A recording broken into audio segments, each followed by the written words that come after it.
Hello বন্ধুরা, আজকে আমি নন্দিত নরকে উপন্যাসের তৃতীয় পর্বটি পড়তে যাচ্ছি। উপন্যাসটি লিখেছেন হুমায়ুন আহমেদ। আজ এই আশ্বিনের মধ্যরাত্রি। কাকা বসে আছেন ঠান্ডা মেঝেতে। অল্প অল্প শীতের বাতাস বইছে। জ্যোৎস্না ফিকে হয়ে এসেছে। এখনই হয়তো চাঁদ ডুবে চারদিক অন্ধকার হবে। আমার সেই পুরনো কথা মনে পড়ল। আমি ডাকলাম, কাকা কাকা। কি?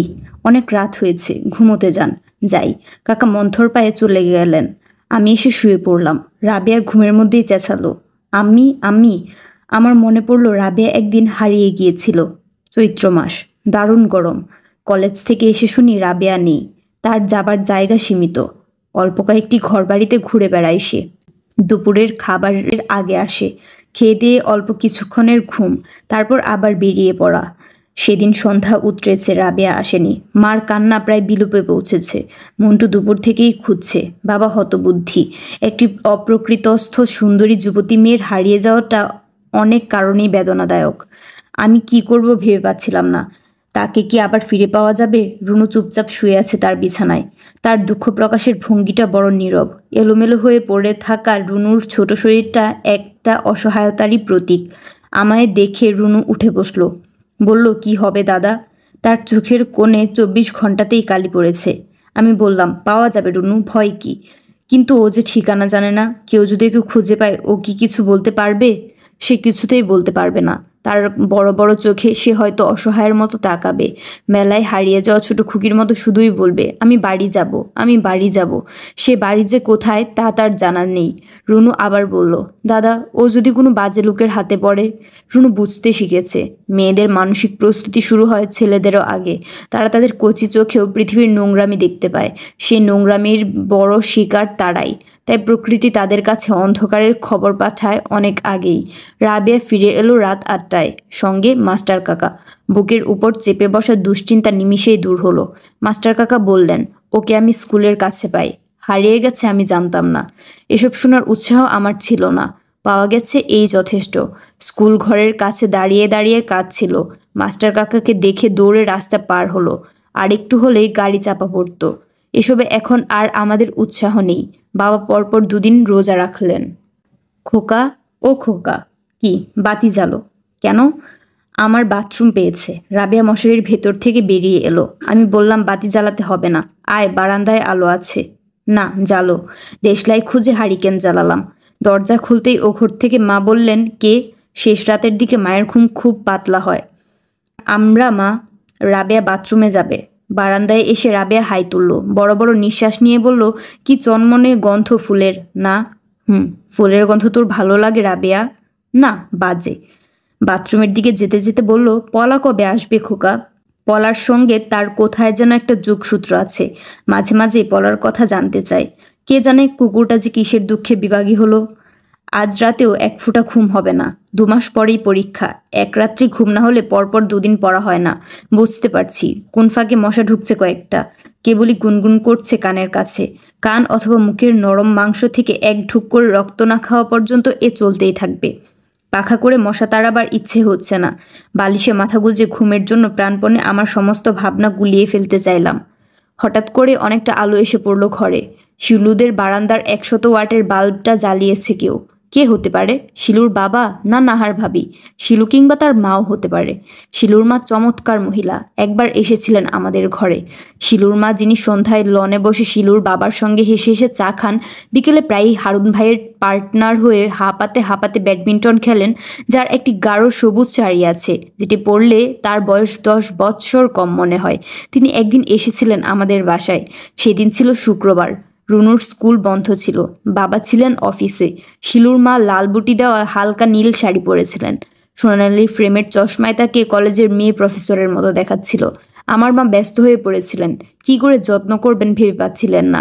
আর শিলুর মা, তিনি মূর্তির মতো অনেকক্ষণ বসে থেকে একটা অদ্ভুত কথা বলেছিলেন। আমরা অবাক হয়ে তাকিয়েছিলাম তার দিকে। তিনি থেমে থেমে প্রতিটা শব্দে জোর দিয়ে বলেছিলেন, হারুনের মাথা খারাপ হয়ে গেছে। আপনার মেয়ে রাবেয়াকে বিয়ে করতে চায়। আমরা সবাই চুপ করে রইলাম। তিনি বলে চললেন, আপনার মেয়েকে পাঠাবেন না ওখানে। কি করে সে ছেলের মন ভুলিয়েছে? মাথার ঠিক নেই একটা মেয়ে। ছি। মা লজ্জায় কুঁকড়ে গেলেন। রাবেয়া অকারণে মার খেলো সেদিন। সব শুনে বাবার মেজাজ চড়ে গিয়েছিল।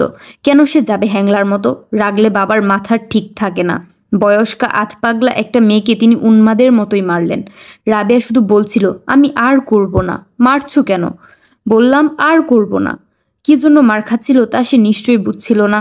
বারবার তাকাচ্ছিল আমাদের দিকে। মা নিঃশব্দে কাঁদছিলেন। আর আশ্চর্য, কান্না শুনে প্রথমবারের মতো হারুন ভাই আসলেন আমাদের বাসায়। বারান্দায় দাঁড়িয়ে দাঁড়িয়ে তিনি অল্প অল্প কাঁপছিলেন। তার চোখ লাল। তিনি থেমে থেমে বললেন, ওকে মারছেন কেন?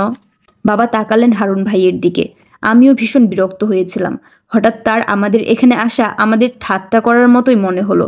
রাবেয়া বলল, দেখুন না, আমাকে মারছে শুধু শুধু। হারুন ভাইয়ের ফ্যাকাশে মুখে আমি স্পষ্ট গভীর বেদনার ছায়া দেখেছিলাম। তবু কঠিন গলায় বললাম, আপনি বাসায় যান। আপনি এসেছেন কেন? শিলুদের বাসার জানালায় শিলু আর তার মা ভিড় করে দাঁড়িয়েছিলেন। রাবেয়াকে কদিন চাবি বন্ধ করে রাখা হলো। তার দরকার ছিল না। হারুন ভাইয়ের বিয়ে হলো নাহার ভাবির সঙ্গে। তার খালাতো বোন হোম ইকোনমিক্সে বিএ পড়তেন। হারুন ভাই জার্মানি চলে গেলেন কেমিক্যাল ইঞ্জিনিয়ারিং এর ডিগ্রি নিতে। আগেই সব ঠিকঠাক হয়েছিল। নাহার ভাবি সমস্তই জেনেছিলেন। বিয়ের 7 দিন না পেরোতেই তিনি আমাদের বাসায় এসে সবার সঙ্গে গল্প করলেন। রাবেয়াকে নিয়ে গেলেন তাদের বাসায়। রাবেয়া হাতে হলুদ রঙের একটা প্যাকেট নিয়ে হাসতে হাসতে বাসায় ফিরল। মা দেখো, ওই মেয়েটি আমায় কি সুন্দর একটা শাড়ি দিয়েছে। আমি চাইনি, ও আপনি দিলে। রাবেয়া নীল রঙের একটা শাড়ি আমাদের সামনে মেলে ধরল। চমৎকার রং, অদ্ভুত সুন্দর। কাক ডাকলো, ভোর হচ্ছে বুঝি? কোমল একটা আলো ছড়িয়ে পড়েছে চারদিকে। দরজা খুলে বাইরে এসে দাঁড়াতেই আজান হলো। মাঠের ওপারে ঝাঁকড়া কাঁঠাল গাছের জমাট বাঁধা অন্ধকার ফিকে হয়ে আসছে। বাঁশের বেড়ার উপর হাত রেখে নাহার ভাবি খালি পায়ে ঘাসের উপর দাঁড়িয়ে আছেন।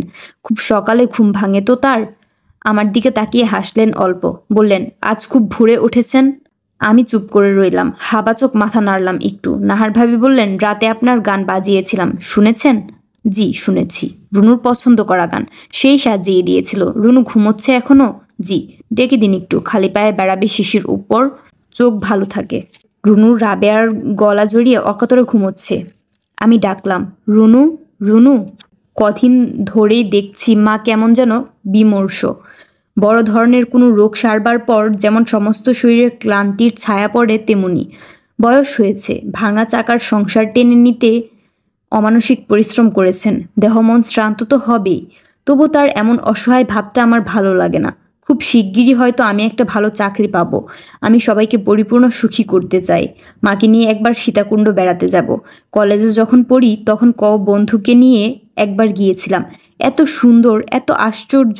চন্দ্রনাথ পাহাড় দেখে দূরের সমুদ্র দেখা যায়। মা নিশ্চয়ই চন্দ্রনাথ পাহাড়ে উঠতে পারবেন না। মা আর বাবাকে নিচে রেখে আমরা সবাই উপরে উঠব। বাবাও হয়তো উঠতে চাইবেন। ঠিক সন্ধ্যার আগে আগে উঠতে পারলে সূর্যাস্ত দেখা যাবে। রেকর্ড প্লেয়ার নেব। অনেক রেকর্ডও নিয়ে যাব। খোকা, ও খোকা। কি মা? কিছু না, গল্প করি তোর সাথে, আয়। বসেন। সারাদিন তো কাজ নিয়েই থাকেন। কই আর কাজ? আপনার স্বাস্থ্য খুব ভেঙে গেছে মা। আর স্বাস্থ্য? মা বসলেন আমার সামনে। তার চোখের কোণে গাঢ় কালি পড়েছে। তিনি থেমে থেমে বললেন, কাল রাতেও আমার ঘুম হয়নি খোকা। আমায় ডাকলেন না কেন? ওষুধ ছিল তো আমার কাছে। 2বার ডেকেছি, তুই ঘুমোচ্ছিলি। মা দীর্ঘ নিঃশ্বাস ফেললেন। আমার খুব ঘুম বেড়েছে দেখছি। রাত 9টা বাজতেই ঘুমিয়ে পড়ি, উঠি পরদিন 8টায়। মা বললেন, রাবেয়াকে নিয়ে তোর বড় খালার কাছে একবার যাব। হঠাৎ কি ব্যাপার? এমনি ঘুরে আসি একটু। কোনো পীরের খোঁজ পেয়েছেন বুঝি? মা জানালা দিয়ে বাইরে তাকালেন। আমি দেখলাম মার নাকের পাতলা চামড়া তীর তীর করে কাঁপছে। মাকে আমার খুব ছেলে মানুষ মনে হলো। বললাম, রাত দিন কি এত ভাবেন? কই কিছু ভাবি না তো। চা খাবি 1 কাপ? এই দুপুরে? খা না, আগে তো খুব চা চাইতি। মা উঠে চলে গেলেন। মার ভেতর একটা স্পষ্ট পরিবর্তন এসেছে। শরীর সুস্থ নয় নিশ্চয়ই। মাকে একজন বড় ডাক্তার দেখালে হতো। রুনুর স্কুল ছুটি হয় 4:30টায়। আজ সে দুপুরেই হাজির। হাসতে হাসতে বলল, স্কুল ছুটি হয়ে গেল দাদা। সকাল সকাল যে, কি ব্যাপার? মর্নিং স্কুল আজ থেকে। সকাল 7টায় স্কুলে গেলাম, তুমি তো তখন ঘুমে। বাব্বা, এত ঘুমোতেও পারো? মা চা নিয়ে ঢুকলেন। রুনু বলল, আমায় 1 কাপ দাও না মা। আরেকটা কাপ এনে ভাগ করে নে। না, তাহলে থাক, দাদা খাক। আহা, নে না। রুনু চা নিয়ে বসলো এক পাশে। চুমুক দিতে কি ভেবে হাসলো খানিকক্ষণ। বলল, মা খিদে পেয়েছে। কি রান্না মা আজকে? মাছ। খিদে নিয়ে চা খেতে আছে? ওতে কিছু হবে না মা। আচ্ছা, আপাকে দেখলাম বাবার সঙ্গে রিক্সা করে যাচ্ছে। কোথায়? কি জানি কোথায়। তোর আম কাঁঠালের বন্ধ কবে রুনু? দেরি আছে, সামনের মাসের 15 তারিখ থেকে। আমি তোর খালার বাসায় যাব বেড়াতে। তুই তাহলে থাকবি? সে কি, তোমার সঙ্গে কে কে যাবে মা? আমি, রাবেয়া আর তোর আব্বা। বেশ তো, আমি বুঝি বাতিল? রুনুর কথার ভঙ্গিতে হেসে ফেললাম সবাই। রুনু আমার দিকে তাকিয়ে বলল, দাদা তোমার চাকরি হলে আমায় নিয়ে বেড়াতে যাবে?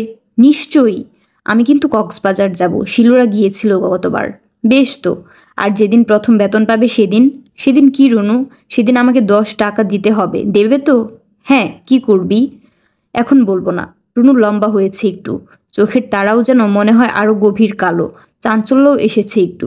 সেদিন দেখলাম অনেকক্ষণ ধরে আয়নার সামনে দাঁড়িয়ে চুল আঁচড়ালো। সে কি বুঝতে পারছে তার চোখের পাতায়, তার হলুদ গালে বরফি কাটা মসৃণ চিবুকের রূপের বন্যা নেমেছে? যৌবনের সেই লুকানো চাবি দিয়ে প্রকৃতি একটি একটি করে অজানা ঘর খুলে দিচ্ছে তার সামনে। সে দেখছি প্রায় রাতেই শুয়ে শুয়ে উপন্যাস পড়ে। পড়তে পড়তে একবার চোখে রুমাল দিয়ে কেঁদে ওঠে। আমি বলি, কি হয়েছে রুনু? কই কিছু তো হয়নি। কাঁদছিস কেন? কাঁদছি না তো। কি বই পড়ছিলি দেখি? রুনু উঁচু করে বই দেখায়। কেঁদে ভাসবার মতো কিছু নয়। জীবনে একটি সময় আসে যখন তীব্র অনুভূতিতে সমস্ত আচ্ছন্ন হয়ে থাকে। প্রথম বেতন পেলে রুনুকে একটা চমৎকার শাড়ি কিনে দেব আমি। সবুজ জমিনের উপর সাদা ফুলের নকশা, রোল নাম্বার 13 পড়তো দেখতাম। অনেকদিন পর শিলুকে দেখলাম। সবাই মিলে চাটগাঁয় গিয়েছিল বেড়াতে। বেশ কিছুদিন পর ফিরল। এতদিন শান্তি কটেজকে কি বিষণ্ণই না লাগছিল। দেখতাম সন্ধ্যা হতেই শান্তি কটেজের বুড়ো দারোয়ান বারান্দায় বাতি জ্বালিয়ে একা একা বসে চুপচাপ। খালি বাড়ি পেয়ে পাড়ার ছেলেমেয়েরা লুকোচুরি খেলতে হাজির হচ্ছে সকাল বিকাল। ফুল গাছ নষ্ট করো না গো ও লক্ষ্মী ছেলেমেয়েরা। প্রতিবাদের সুরও যেন খালি বাড়ির মতোই বিষণ্ণ। মাঝে মাঝে ঝড়ের মতো হাজির হতো রাবেয়া। গেটের বাইরে থেকে তীক্ষ্ণ স্বরের চেঁচাতো, এই দারোয়ান, এই বুড়ো। কি খুকি আপা, এরা কোথায় গেছে? বেড়াতে। কেন বেড়াতে গেল? দারোয়ান হাসতো কথা শুনে, আশ্বাসের ভঙ্গিতে বলতো, আবার আসবে আপামনি। কবে আসবে? কাল। 16 তারিখে আসবে। না, কালকে আসতে হবে। তুমি ওদের আনতে যাবে স্টেশনে? জি আপামনি। আমিও সঙ্গে যাব। আচ্ছা, তুমি নিয়ে যাবে তো আমাকে? জি, আপনাকে নিয়ে যাব। ঠিক যাব আপামনি। পেয়ারা পেড়ে দাও আমাকে। লম্বা আকশি নিয়ে খুশি মনে পেয়ারা খুঁজে পড়ো। গ্যারেজের উপর ঝুঁকে পড়া গাছে ঝেপে পেয়ারা হয়েছে।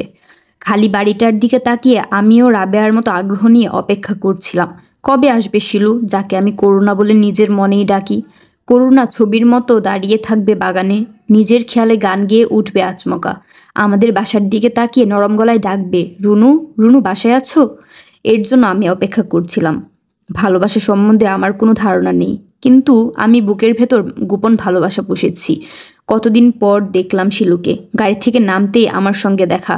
খুব কোমল কণ্ঠে বলল, আপনারা সব ভালো ছিলেন তো? রুনু ভালো? তেমনি লম্বাটে মুখ, কপালের দিকে টানা ভুরু। অন্যমনস্ক ভঙ্গিতে কথা বলতে বলতে হঠাৎ থমকে অন্যদিকে তাকালো। আমার হৃৎপিণ্ড দুলে উঠল। শিলুর চোখের দিকে সরাসরি তাকাতে গিয়ে অদ্ভুত কষ্ট হলো। আমি বললাম, তোমরা ভালো তো শিলু? জি। শিলুর মা মালপত্র নামাতে নামাতে আর চোখে তাকাচ্ছিলেন আমার দিকে। বুড়ো বয়সেও ঠোঁটে আর মুখে রং মেখেছেন। বয়স অগ্রাহ্য করে পরা চকচকে শাড়িতে তাকে হাস্যকর লাগছিল, কিন্তু তবু তিনি শিলুর মা। আমি বিনীত ভঙ্গিতে তার দিকে তাকিয়েছিলাম। সবার শেষে নামলেন নাহার ভাবি। ভারী সুন্দর হয়েছেন তিনি। গায়ের মসৃণ চামড়া ঝকঝক করছে। নাকের উপর জমে থাকা বিন্দু বিন্দু ঘাম চিকচিক করছে রোদ লেগে। নাহার ভাবি আমাকে দেখে ছেলে মানুষের ভঙ্গিতে চেঁচিয়ে উঠলেন, আপনাদের কথা যা ভেবেছি, আমিও ভেবেছি আপনাদের। আপনারা কবে বা আসবেন? রুনু আর রাবেয়া কোথায়? রুনু স্কুলে, রাবেয়া বেড়াতে বের হয়েছে। রুনুর জন্য আমি অনেক গল্পের বই এনেছি, অনেক নতুন রেকর্ড কিনেছি। শিলুর মা ঠান্ডা গলায় বললেন, রোদে তোমাদের মাথা ধরবে, ভেতরে গিয়ে বসো মেয়েরা। শিলু, তোমাকে আমি গোপনে করুণা বলে ডাকি। তোমার জন্য আমার অনেক কিছু করতে ইচ্ছে হয়। প্রতি রাতে তোমাকে নিয়ে কত কি ভাবি, যেন তোমার কঠিন অসুখ করেছে। শুয়ে শুয়ে দিন গুনছ মৃত্যুর। হঠাৎ একদিন আমি গিয়ে দাঁড়ালাম তোমার বিছানার পাশে। তুমি ছেলে মানুষের মতো বললে, এতদিন পরে এলেন? আমি বললাম, তুমি তো কখনো ডাকনি শিলু, ডাকলেই আসতাম। তুমি বিবর্ণ ঠুরে হাসলে। আমি বসলাম তোমার পাশে। জানালা দিয়ে হু হু করে হাওয়া আসছে। হাওয়ায় কাঁপছে তোমার লালচে চুল। আমি তোমার মাথায় হাত রাখলাম। তুমি বললে, জানেন, আমার যে একটি ময়না ছিল সেটি ঠিক মানুষের মতো শীষ দিত, খাঁচা ভেঙে পালিয়েছে। কি হাস্যকর ছেলে মানুষই ভাবনা। কতদিন ভাবতে ভাবতে রাত হয়ে যেত, রাস্তায় নিশি পাওয়া কুকুর চেঁচাতো। ঘুম ভেঙে মাস্টার কাকা উঠে আপন মনে কথা বলতেন। আমার বন্ধু রমিজ এক বিবাহিতা ভদ্রমহিলাকে বিয়ে করেছিল। মেয়েটি তার স্বামী ও দুটি বাচ্চা ছেলেমেয়ে ছেড়ে পালিয়ে গিয়েছিল রমিজের সঙ্গে। ভদ্রমহিলার স্বামী দুঃখে লজ্জায় এন্ড্রিন খেয়ে মরেছিল। ঘটনাটি শুনে রমিজের প্রতি আমার প্রচণ্ড ঘৃণা হয়েছিল। এর অনেকদিন পর যখন শিলুরা ঘর অন্ধকার করে বাইরে বেড়াতে গেল, তখন কেন যেন মনে হলো রমিজ কোনো দোষ করেনি। ভালোবাসার উৎস কি আমি জানি না। আশফাক বলতো ভালোবাসা হচ্ছে নিছক কামনা, যৌন আকর্ষণের পরিভাষা, কিন্তু আমার তা মনে হয় না। আমার গলা জড়িয়ে শিলু কখনো ঘুমিয়ে থাকবে এ ধরনের কল্পনা তো কখনো মনে আসে না। একদিন শিলুর বয়স হবে, পাক ধরবে তার চুলে, পোকায় কাটা অশক্ত দাঁতে কালো ছোপ পড়বে, ছানি পড়া চোখে ঝাপসা দৃষ্টিতে তখন কি সে দেখতে পারবে বছর 30 আগে একটি অনুভূতিপ্রবণ তরুণ ছেলে কান পেতে আছে? কখন সেই কোমল কণ্ঠ শোনা যাবে, দাদু ভাই রুনু বাসায় আছে? আমি ইদানিং কেমন আবেগপ্রবণ হয়ে উঠেছি। মা আমাকে মাঝে মাঝে বুঝতে চেষ্টা করেন। রুনু প্রায়ই অনেকক্ষণ আমার দিকে তাকিয়ে থাকে। হয়তো আমার বোঝার ভুল, তবু তার হাবভাব যেন কেমন, যেন কিছু জানতে চেষ্টা করছে। সেদিন অপ্রাসঙ্গিকভাবেই বলে বসলো, শিলুকে কি তোমার খুব বুদ্ধিমান মনে হয় দাদা ভাই? আমি নিজেকে যথেষ্ট স্বাভাবিক রাখতে প্রাণপণ চেষ্টা করে বললাম, হ্যাঁ। তোমার কাছে ওকে ভালো লাগে? তা লাগে, কিন্তু ও কি বলে জানো? কি বলে? বলে তোর মার দাদাভাইকে দেখলেই মনে হয় বোকা, তাই না? বলা বাহুল্য, আমি সেদিন দুঃখিত হয়েছিলাম। আমাকে কেউ বোকা বলছে সেই জন্য নয়, আমার গভীর আবেগের কথা সে জানছে না এই জন্যে। আমার ধারণা শিলু যখন সমস্ত কিছু জানবে তখন নিশ্চয়ই আমাকে অন্য চোখে দেখবে। আমি বললাম, শুনে তোর খারাপ লেগেছে রুনু? হ্যাঁ। শিলু কি তোর খুব ভালো বন্ধু? হ্যাঁ, ভালো বন্ধু। আমাদের সংসারে কি একটা পরিবর্তন এসেছে, সুর কেটে গেছে কোথাও। শিলু আমার সমস্ত চেতনা এমনভাবে আচ্ছন্ন করে রেখেছে যে আমি ঠিক কিছু বুঝে উঠতে পারছি না। মা ভীষণ রকম নীরব হয়ে পড়েছেন, শঙ্কিতভাবে চলাফেরা করছেন। তার হতাশ ভাবভঙ্গি, নিচু স্বরে টেনে কথা বলা সমস্তই বলে দেয় কিছু একটা হয়েছে। বাবা এসে প্রায়ই আমার ঘরে বসেন, নিতান্ত অপ্রয়োজনীয় দু একটি কথাবার্তা বলেন। কেমন পড়াশোনা চলছে, বাজারে জিনিসপত্রের যা দাম। আমি তার ভাবভঙ্গি দেখে বুঝতে পারি তিনি কিছু একটা বলতে চান। এলোমেলো কথা বলতে বলতে এটি সেটি নাড়তে থাকেন, তারপর হঠাৎ করে উঠে চলে যান। কি বলতে চান তা বুঝে উঠতে পারি না। বাবাকে আমরা বড় ভয় পাই, নিজ থেকে কিছু জিজ্ঞেস করতে সাহস পাই না। মাকে যখন জিজ্ঞেস করি কি হয়েছে মা, মা অবাক হবার ভান করে বলেন, হবে আবার কি রে খোকা? মা মিথ্যা বলতে পারেন না, কিছু লুকাতে পারেন না। আমি জোর দিয়ে বলি, বলো কি হয়েছে? মা মেঝের দিকে তাকিয়ে টানা সুরে কাপা গলায় বললেন, কোথায় কি হয়েছে? অথচ প্রায়ই দেখছি বাবা আর মা ফিসফিস করে আলাপ করছেন। বিরক্তিতে বাবার ভ্রু কুঁচকে উঠছে ঘন ঘন। অনেক রাত পর্যন্ত বাইরে বসে থাকছেন। পরশু রাতে মা গুনগুন করে কাঁদছিলেন। আমার কাছে মনে হচ্ছিল কে যেন ইনিয়ে বিনিয়ে গান গাইছে। রাবেয়া বলল, ও খোকা, ও ঘরে মা কাঁদছে রে। রুনু বলল, সত্যি দাদা মা কাঁদছে, আমি ভেবেছি বুঝি বেড়াল। রাবেয়া গলা উঁচু করে ডাকলো, মা, ও মা, কাঁদছো কেন? মা চুপ করে গেলেন। রাবেয়া আবার ডাকলো, মা, ও মা। মা ধরা গলায় বললেন, কি, তুমি কাঁদছিলে কেন? তৃতীয় পর্বটি আপনাদের কেমন লেগেছে সেটা কমেন্টে জানাবেন। ভালো লাগলে লাইক, কমেন্ট এবং সাবস্ক্রাইব করবেন। ধন্যবাদ সবাইকে।